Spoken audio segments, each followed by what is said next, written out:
बख्तियारपुर में सीएम नीतीश पर हमला करने वाले व्यक्ति मानसिक रूप से बीमार, नहीं होगी कोई दंडात्मक कार्रवाई, जिला प्रशासन ने दी जानकारी। नीतीश कैबिनेट से कभी भी हो सकती है वीआईपी सुप्रीमो मुकेश सहनी की छुट्टी, बीजेपी के खिलाफ अनुशंसा पर सीएम नीतीश ने राज्यपाल से की सिफारिश। यूपी में सरकार बनते ही सीएम योगी आदित्यनाथ ने दी बड़ी सौगात, गोरखपुर से वाराणसी फ्लाइट का किया शुभारंभ। आईपीएल में ड्यू प्लेसिस की शानदार पारी के बाद भी आरसीबी को 5 विकेट से मिली करारी हार, पंजाब की शानदार शुरुआत। नमस्कार, डीटीवी भारत में आपका स्वागत है। मैं हूं पूजा वर्मा। शुरुआत करेंगे बुलेटिन की और सबसे पहले रुख करेंगे बड़ी खबर का। बड़ी खबर आपको बता देते हैं, बख्तियारपुर में सीएम नीतीश को मुक्का मारने का मामला। बड़ी खबर बता रहे हैं जहां पर हमला करने वाले युवक पर नहीं होगी दंडात्मक कार्रवाई। तो देखिए, हमला करने वाले पर कोई दंडात्मक कार्रवाई नहीं होगी। पटना जिला प्रशासन ने प्रेस रिलीज कर दी जानकारी। तो देखिए, कल जिस तरीके से घटना घटी, इसके बाद से पटना जिला प्रशासन ने प्रेस रिलीज जारी किया है, ये जानकारी दी है। और प्रशासन ने पूछताछ में युवक को आपको बता दें कि मानसिक रूप से बीमार पाया है। ये वो प्रेस रिलीज है जो जारी की गई है। दरअसल कल बख्तियारपुर में सीएम नीतीश कुमार को एक युवक ने मुक्का मारा था, जिसके बाद से लगातार कार्रवाई की बात सामने आ रही थी। लेकिन आपको बता दें कि युवक शंकर कुमार पहले भी कई घटना जो है वो उसको अंजाम दे चुका है और परेशानी के बाद छत से भी कूदा, आत्महत्या की भी कोशिश की है। तो देखिए, मानसिक रूप से विक्षिप्त पुलिस पदाधिकारियों ने बताया है और इस पर कोई भी दंडात्मक कार्रवाई नहीं होगी, ये बातें निकलकर सामने आ रही है। और आपको बता दें कि कल दरअसल जिस तरीके से ये घटना हुई, उसके बाद लगातार सवाल उठ रहे थे सीएम की सुरक्षा को लेकर और अभी भी उठ रहे हैं। लेकिन आपको बता दें कि जिस युवक ने इस घटना को अंजाम दिया, उसे मानसिक रूप से विक्षिप्त पाया जा रहा है और पुलिस प्रशासन ने ये जानकारी दी है कि किसी भी तरीके की कार्रवाई उसके ऊपर नहीं होगी, दंडात्मक कार्रवाई नहीं होगी, क्योंकि मानसिक रूप से विक्षिप्त है वो शख्स। तो इसके बाद आपको बता दें कि खबर पर अधिक जानकारी के लिए कमालुद्दीन हमारे साथ बख्तियारपुर से जुड़ गए। अधिक जानकारी के लिए कमालुद्दीन, ये बताइए कि पुलिस अब कोई दंडात्मक कार्रवाई नहीं करने वाली है, युवक विक्षिप्त पाया गया है।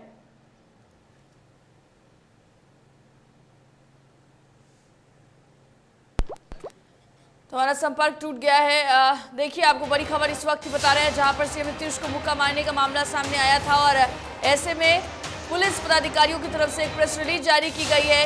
ये कहा गया है कि किसी भी तरीके का दंडात्मक कार्रवाई इस शख्स के ऊपर नहीं किया जाएगा, क्योंकि मानसिक रूप से विक्षिप्त है वो शख्स। चलिए, खबर पर अधिक जानकारी के लिए कमालुद्दीन हमारे साथ बख्तियारपुर से फोन लाइन पर जुड़ गए हैं। कमालुद्दीन, ये बताइए कि अब उस शख्स पर कोई कार्रवाई नहीं होने वाली है, पुलिस प्रशासन ने सूचना दे दी है, क्या कुछ अधिक जानकारी? जी देखिए, मुख्यमंत्री नीतीश कुमार जी की तरफ से ये बात कही गई है प्रशासनिक पदाधिकारियों को कि वो व्यक्ति जो है पहले से विक्षिप्त है, उसकी पत्नी भी उसको छोड़कर जा चुकी है, एक बार छत से कूद के आत्महत्या करने की भी वो कोशिश कर चुका है, जैसा आसपास के लोग बता रहे हैं और प्रशासन के पदाधिकारी बता रहे हैं। तो इसको लेकर मुख्यमंत्री जी ने सीधे सीधे तौर पे कहा है कि उस युवक के ऊपर कोई कार्रवाई नहीं, दंडात्मक कार्रवाई नहीं की जाए, उसके इलाज की समुचित व्यवस्था की जाए। लेकिन मैं बता दूं आपको कि बख्तियारपुर जो नगर के क्षेत्र हैं, बख्तियारपुर इलाके के जो उनके मुख्यमंत्री के चाहने वाले हैं, मुख्यमंत्री का जो आवास क्षेत्र है, तो वहाँ के लोग जो है इस मामले को लेकर काफी मर्माहत है। तो कल रात में ही दुकानदारों ने एक मीटिंग करके वहाँ के जो व्यवसायी संघ हैं और उनके लोग जो हैं, उन लोगों ने एक मीटिंग की थी और इस मामले की भर्त्सना करते हुए घोषणा की थी कि हम जो है अपने व्यवसायिक प्रतिष्ठान को इस शोक में, इस घटना के बाद जो है उन लोगों ने एक फैसला किया था कि हम अपनी व्यावसायिक प्रतिष्ठानों को बंद रखेंगे और इस तरह की घटना दोबारा न हो, इसके लिए पुलिस प्रशासन से मांग करेंगे कि मुख्यमंत्री जी के जो लोग सुरक्षा में चलते हैं। कमालुद्दीन, एक सवाल तो ये भी खड़ा उठता है कि कैसे जब सुरक्षा के इतने इंतजाम थे, तमाम गार्ड्स वहां पर मौजूद थे, तो कैसे एक युवक अंदर एंटर कर जाता है, सीएम तक पहुंच जाता है, मुक्का भी मार देता है। ऐसी बड़ी लापरवाही भी लगातार उठ रही है, लापरवाही को लेकर भी सवाल लगातार उठ रहे हैं कमालुद्दीन। जिस तरीके के वीडियो वायरल हुए और सारे सोशल मीडिया प्लेटफॉर्म और सहित तमाम टीवी चैनलों पे जो फुटेज चले, उसमें साफ तौर पे देखा जा सकता है कि वो व्यक्ति जो है करीब 10 से 12 फीट पीछे से मुख्यमंत्री जी के तरफ बढ़ता है। बिल्कुल। इस बीच जो है कई लेयर के सुरक्षा कर्मी हैं, बिल्कुल। किसी ने भी उनको रोकने की कोशिश नहीं की। वो मंच पर चढ़ता है, मंच पर भी सुरक्षा कर्मी होते हैं, उन्होंने भी रोकने की कोशिश नहीं की। तो निश्चित तौर पे एक जांच का विषय है कि आखिर इतनी बड़ी चूक किस अवस्था में हुई। क्या कोई साजिश तो नहीं था? ये कोई बड़ी साजिश तो नहीं थी कि इस तरह से जानबूझ कर छोड़ा गया उसको? ये बहुत बड़ा जांच का विषय है, इस पर कार्रवाई बनती ही है जी। तो यानी कि अब ये साफ है कमालुद्दीन कि उस युवक पर, उस शख्स पर कोई दंडात्मक कार्रवाई नहीं होने वाली है क्योंकि वो मानसिक रूप से विक्षिप्त है। कार्रवाई नहीं करने का निर्देश मुख्यमंत्री नीतीश कुमार ने ही दिया है और साथ ही उनका निर्देश है कि उस युवक को सरकारी तौर पे सहायता मुहैया कराई जाए, उसकी मेडिकल जांच कराई जाए, उसकी जो दिमागी हालत ठीक नहीं है उसको ठीक करने के लिए उसको जो समुचित इलाज है वो सरकारी स्तर पर सुनिश्चित कराई जाए। तो अब देखना ये बाकी होगा कि उस युवक के लिए मेडिकल डिपार्टमेंट, स्वास्थ्य विभाग क्या कार्रवाई करता है, उसको किस अस्पताल में भर्ती कराता है या उसका क्या उसके ऊपर क्या किया जाता है। फिलहाल तो उसके ऊपर दंडात्मक नहीं कार्रवाई की जाएगी। बिल्कुल कमालुद्दीन, बहुत शुक्रिया तमाम जानकारी के लिए। तो देखिए अब जिस तरीके से बातें निकलकर सामने आ रही है ये तो साफ हो चुका है कि उस शख्स पर जिसने सीएम पर हाथ उठाने की कोशिश की और उस पर किसी भी तरीके का दंडात्मक कार्रवाई नहीं हो सकता है। देखिए बिहार के मुख्यमंत्री नीतीश कुमार पर बख्तियारपुर में हमला हुआ, एक शख्स ने अचानक उनको मुक्का मार दिया। इसके बाद मौके पर अफरा तफरी मच गई। आनन फानन में सुरक्षा कर्मियों ने युवक को कब्जे में ले लिया। पुलिस आरोपी को हिरासत में लेकर पूछताछ कर रही है। बता दें आपको कि पूछताछ की बातें अब ये बातें निकलकर सामने आ गई कि युवक मानसिक रूप से विक्षिप्त है और किसी भी तरीके की कोई दंडात्मक कार्रवाई अब उनके ऊपर नहीं होगी। दरअसल सीएम अपने निजी कार्यक्रम के तहत बख्तियारपुर गए थे जहां उन पर यह हमला हुआ और हमला के बाद जब तमाम सुरक्षा कर्मियों ने, जब पुलिस पदाधिकारियों ने उस शख्स से पूछताछ की है, उसे गिरफ्तार किया, तो ये बातें निकलकर सामने आ रही हैं कि वो शख्स मानसिक रूप से विक्षिप्त है, यानी कि दिमागी हालत उसकी ठीक नहीं है। सीएम के निर्देश के अनुसार उस पर कोई भी दंडात्मक कार्रवाई नहीं होगी। आपको बता दें कि उस शख्स का इलाज करवाया जाएगा और सरकारी खर्च पर अब उस शख्स का इलाज होगा। वहीं इस घटना के बाद से सत्ता पक्ष और विपक्ष को लगातार प्रतिक्रिया देखने को मिल रही है, जहां सभी ने घटना पर दुख व्यक्त करते हुए दोषी अधिकारियों पर भी कार्रवाई करने की बात की। वहीं बिहार विधानसभा अध्यक्ष विजय कुमार सिन्हा ने भी इस घटना को दुखद बताया है। दिल्ली आते हैं तो अपने प्रमुख लोगों के साथ मिलते रहते हैं, रूटीन वर्क शिष्टाचार मुलाकात है और उसी मुलाकात के तहत हम लोगों सब लोगों से भेंट हुई है, क्योंकि लंबा सदन चल रहा है तो उसके संदर्भ में भी हम लोग मिलते रहते हैं हमेशा। ये रूटीन वर्क है, कोई नया चीज़ नहीं है। लोकसभा स्पीकर ओम बिरला से मिले हैं, क्या कुछ बात है? इसी तौर पर हमारे सफल अध्यक्ष हैं और उनके साथ मिलकर हम लोगों को भी एक सकारात्मक ऊर्जा मिलता है, मार्गदर्शन भी। वहीं सीएम पर हमले को लेकर कांग्रेस प्रवक्ता राजेश राठौर ने कहा कि मुख्यमंत्री नीतीश कुमार की सुरक्षा में कड़ी चूक हुई है और ये काफी महत्वपूर्ण और गंभीर विषय है। युवक ने सुरक्षा घेरे को कैसे पार किया, इसकी जांच होनी चाहिए और दोषियों पर कड़ी कार्रवाई के बाद भी उन्होंने कही। मुख्यमंत्री जी की सुरक्षा में भारी चूक अति महत्वपूर्ण और गंभीर विषय है कि मुख्यमंत्री जैसे व्यक्ति की सुरक्षा में चूक कैसे हुई, सुरक्षा घेरा को नौजवान ने तोड़ा कैसे, एक एक बिंदुओं पर इसकी जांच होनी चाहिए, दोषियों पे कार्रवाई होनी चाहिए और भविष्य में ऐसी घटना किसी महत्वपूर्ण व्यक्ति और मुख्यमंत्री जी के साथ न घटे, इसकी रिस्पॉन्सिबिलिटी सुरक्षा विभाग को लेनी चाहिए।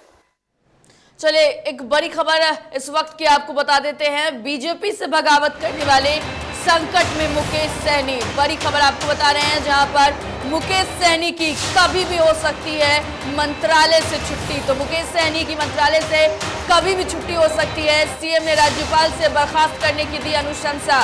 बड़ी खबर आपको इस वक्त बता रहे हैं, जहां पर विधायकों के बीजेपी में जाने के बाद भी इस्तीफे से किया था इनकार। बड़ी खबर यहां पर मुकेश सहनी की मंत्री पद पर अब एक बार खतरा मंडराने लगा है। देखिए विधायकों के बीजेपी में जाने के बाद भी इस्तीफे से उन्होंने इनकार कर दिया था। दरअसल मुकेश सहनी के 3 विधायकों ने बीजेपी का दामन थाम लिया। इसके बाद भी मुकेश सहनी ने मंत्रालय से इस्तीफा देने से इनकार किया था। और अब देखिए, आपको बता दें कि मुकेश सहनी पर खतरा मंडराने लगा है। सीएम ने राज्यपाल से बर्खास्त करने की अनुशंसा भी की है। और बड़ी खबर ये कि विधायकों के बीजेपी में जाने के बाद भी इस्तीफे से इनकार मुकेश सहनी ने किया है। तो देखिए, मुकेश सहनी के मंत्री पद पर अब खतरा मंडराने लगा है। बीजेपी से बगावत करने वाले मंत्री मुकेश सहनी अब संकट में नजर आ रहे हैं। कभी भी मंत्रालय से छुट्टी हो सकती है। मुकेश सहनी की मंत्रालय से कभी भी छुट्टी हो सकती है। कई सारे आरोप भी इन दिनों लग रहे हैं। सीएम ने राज्यपाल से बर्खास्त करने की अनुशंसा भी की है।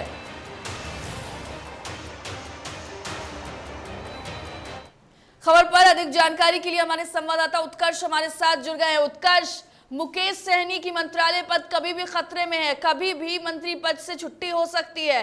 बीजेपी से बगावत करने का भारी नुकसान उठाना पड़ रहा है। बिल्कुल पूजा, देखिए बीते दिनों मुकेश सहनी ने बीजेपी से पंगा ले लिया था, चाहे वो उत्तर प्रदेश चुनाव हो या स्थानीय प्राधिकार के चुनाव हो।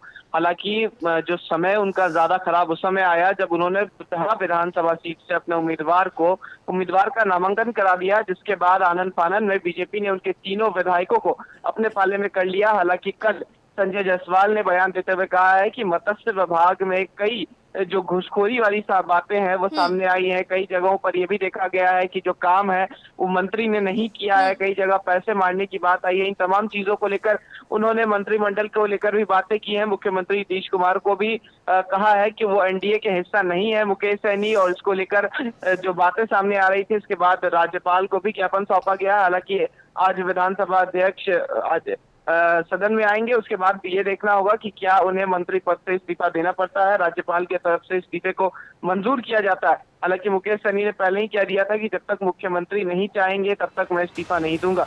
बिल्कुल उत्कर्ष, देखिए जिस तरीके से लगातार मुकेश सहनी के मंत्री पद पर अब एक बार हम कह सकते हैं खतरा मंडरा रहा है। उत्कर्ष, एक सवाल आपसे लेना चाहेंगे, अगर नीतीश कुमार अगर चाहते हैं, उसके बाद क्या मुकेश सहनी अपने पद से इस्तीफा देंगे? क्या उन्हें जो मंत्रालय दिया गया है वो उनसे छीन लिया जाएगा?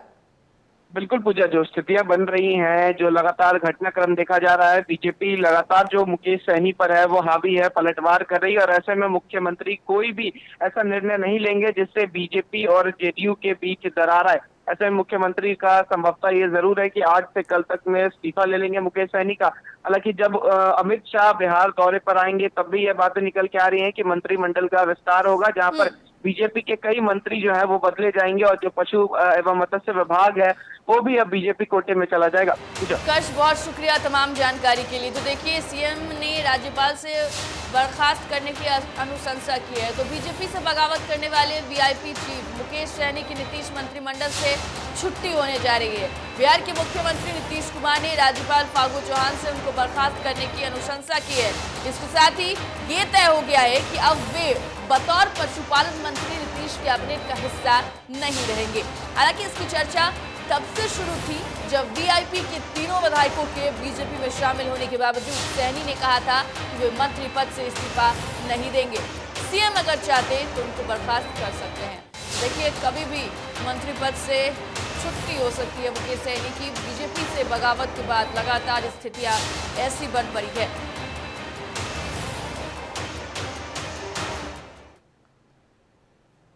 स्वास्थ्य मंत्री मंगल पांडे के द्वारा मुंगेर में मेडिकल कॉलेज की स्थापना की घोषणा के बाद रविवार को जिले में भाजपा विधायक प्रणव कुमार ने प्रेस कॉन्फ्रेंस कर बताया कि मेडिकल कॉलेज मिलना मुंगेर वासियों की सबसे बड़ी जीत है। साथ ही कहा कि मुंगेर को मेडिकल कॉलेज मिलना किसी एक दल के प्रयास का फल नहीं है, बल्कि आपको बता दें कि एनडीए के घटक दलों का सम्मिलित प्रयास है। उन्होंने कहा कि मेडिकल कॉलेज के लिए जमीन का भी चयन कर लिया गया है और कुछ दिनों के बाद आगे की प्रक्रिया भी शुरू कर दी जाएगी।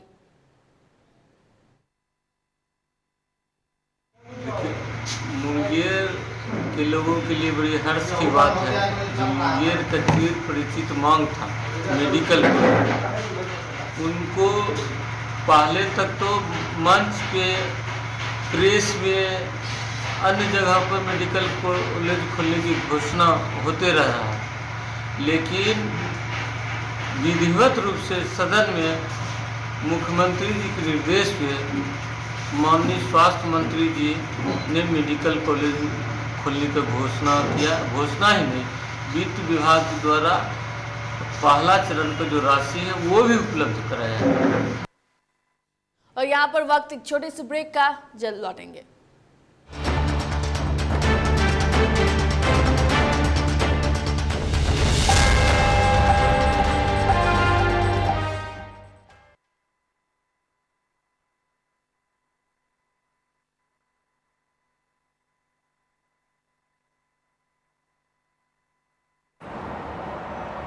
सर छुट्टी चाहिए थी।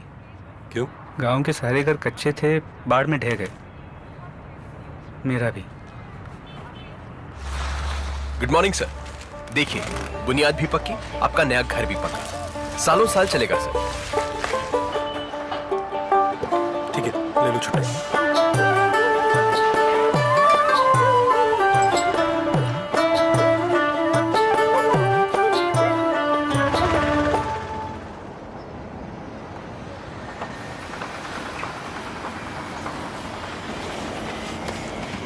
लो, हो गया घर पक्का। छुट्टी कैंसिल।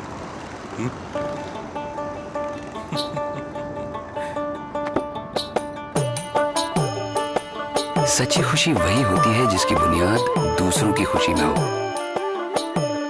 कोणार्क, खुशियों की बुनियाद।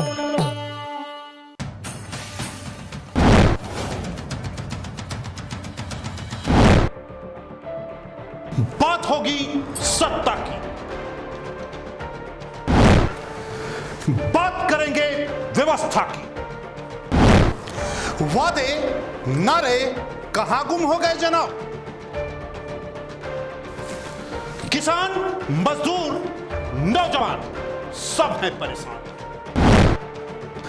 बेरोजगारी, पलायन आज भी है बरकरार। कहां तो तय था सड़क से लेकर संसद तक उठाएंगे आवाज, लेकिन अब ना हो परेशान, क्योंकि डीडी भी उठाएगा आपकी आवाज।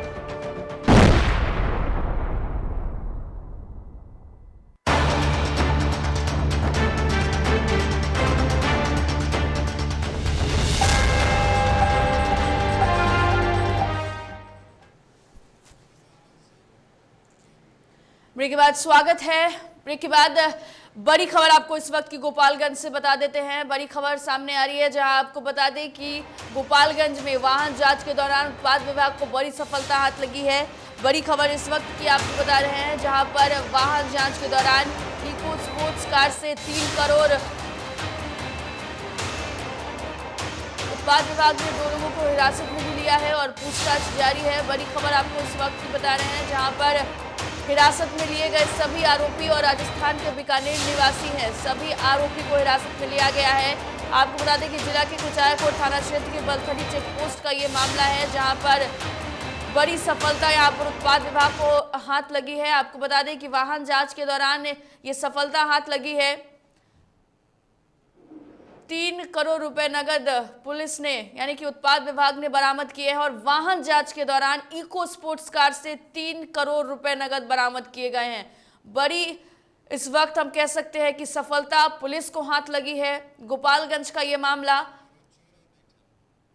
आपको बता दें कि इस दोनों शख्स को भी पुलिस ने गिरफ्तार कर लिया है। खबर पर अधिक जानकारी के लिए प्रदीप हमारे साथ गोपालगंज से फोन लाइन पर जुड़ गए हैं। प्रदीप, इतनी बड़ी रकम कार से बरामद करना, पूछताछ की होगी, कोई बातें निकलकर सामने आई हो फिलहाल? जी पूजा, चूंकि पूरा मामला गोपालगंज जिले के बलथड़ी चेक पोस्ट का है, जहां वाहन चेकिंग के दौरान इको स्पोर्ट कार से 3 करोड़ रुपए कैश बरामद हुआ है। हालांकि उत्पाद विभाग की टीम के द्वारा ये पूरी कार्रवाई की गई है। नोटों का भरा यह कार जो है वह लखनऊ से कलकत्ता के सिलीगुड़ी जा रहा था। आज जिन लोगों को उत्पाद विभाग की टीम ने बरामद किया है वो लोग राजस्थान के बीकानेर के रहने वाले हैं, जिनमें एक का नाम राकेश कुमार है, दूसरा मुकेश कुमार है। बिल्कुल प्रदीप, इतनी बड़ी रकम आखिर आई कहां से थी? ये लेकर कहां जा रहे थे? कोई जानकारी मिली हो अब तक? नहीं, ताजा रिपोर्ट के मुताबिक अभी जानकारी यही प्राप्त हुआ है कि ये पैसा हवाला कारोबारी का था। हालांकि अब तक साफ नहीं हो पाया है, क्योंकि इस मामले में उत्पाद अधीक्षक और गोपालगंज डीएम भी इस मामले पर नजर बनाए हुए हैं।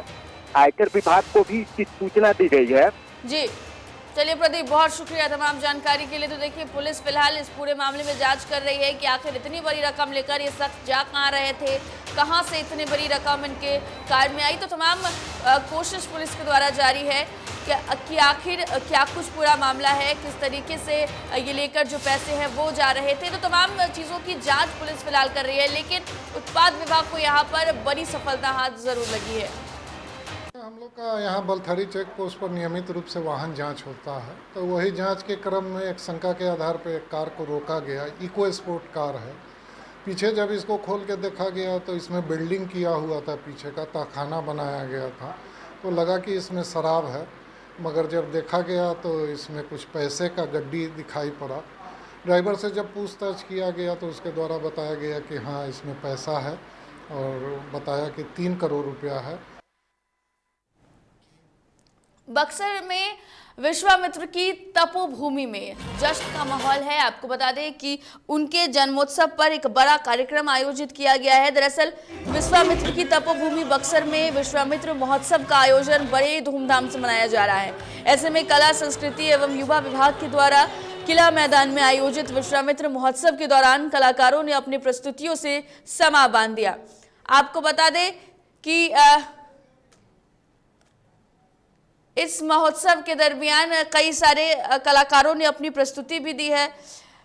गायन और नृत्य पेश किए गए हैं। सभी ने, आपको बता दें कि गायकी से भी समा बांधा है। तो कार्यक्रम में कई सारे कलाकारों ने अपनी प्रस्तुति दी है। रंगारंग कार्यक्रमों की प्रस्तुतियों से पहले जिला पदाधिकारी अमन समीर, एसपी नीरज कुमार सिंह और अन्य पदाधिकारियों के द्वारा कार्यक्रम का उद्घाटन दीप प्रज्वलित कर किया गया।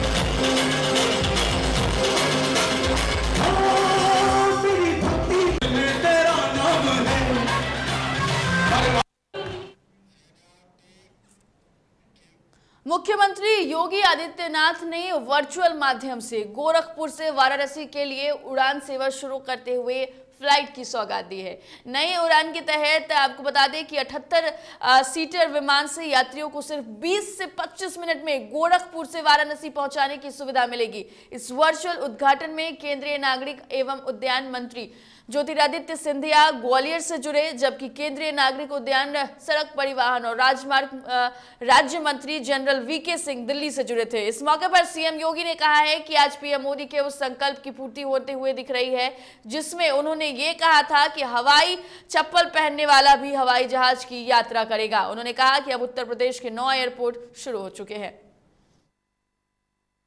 आज उत्तर प्रदेश के 9 एयरपोर्ट पूरी तरह क्रियाशील हो चुके हैं। यह सब संभव हो पाया है आदरणीय प्रधानमंत्री जी के मार्गदर्शन और नेतृत्व के कारण। आज से 5 वर्ष पहले उत्तर प्रदेश के जो 4 एयरपोर्ट क्रियाशील थे, उनमें से मात्र देश के 25 गंतव्यों तक की ही यात्रा संभव हो पाती थी।